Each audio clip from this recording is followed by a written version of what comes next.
I mean, you guys say it all the time, turn around, don't drown. People tend to Scary. underestimate like how high the waters are sometimes. Or just the power of it, because I mean, a fire truck's heavy. Yeah, and it that got stuck. That water took over. So it just goes to show, anytime we get this kind of situation, take it serious. And that was scary on Saturday. So we're just glad we're past it at this point. Honestly, and it really is a pretty good way to start a Monday, honestly. Yeah, go figure, right? The first day of the week, we get our best weather, but nature works in funny ways like that. There's our view looking out toward the Washington Monument. Yeah, we've had some clouds. That's the last of the cloud cover spilling across the area with the front that is going to bring about some big time changes, some positive changes here in the DMV. And here's where that cloud deck currently is, mainly from D.C. southward across southern Maryland, parts of Virginia. You're still dealing with an overcast sky, but it's only going to stay that way for another hour or two. We're seeing a good amount of sunshine up across northern Maryland, the eastern panhandle of West Virginia, and these clouds will continue to spill out of the picture as this front continues to drop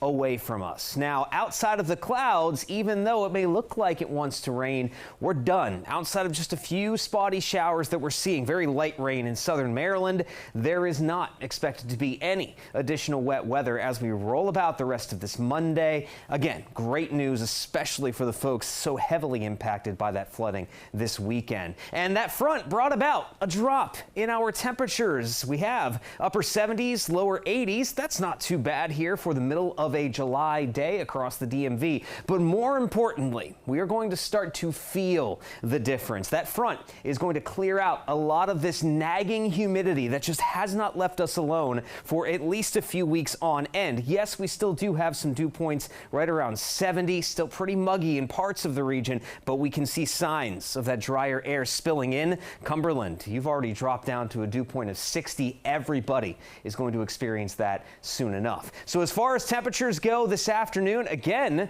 not too bad at all. We're not in the 90s. We'll top out mostly in the middle to perhaps upper 80s. DC will be one of the warmest spots there. Anybody inside the Beltway will hit that 87, 88 degree mark. But as we head on into the night with a fairly clear sky, a lot of that drier air spilling in from the north, this is going to be a cool summer night, the first we've had in quite some time. Lows will be around the lower 60s in the D.C. metro area, but as you go west of the city, we're talking temperatures dropping into the 50s. That's going to feel a bit chilly after how warm we have been over several consecutive days. And it's not just our temperatures. Like I mentioned earlier, watch this. This afternoon, we're going to notice those dew point numbers ever so steadily falling. They're going to drop with that clearing of the cloud cover that's out there. And as we roll through the rest of the day today, into the night tonight and on to your Tuesday morning, these are some of the lowest dew point numbers we have had since early June, if not even before that, in parts of the region. And this is going to feel extremely comfortable. Tomorrow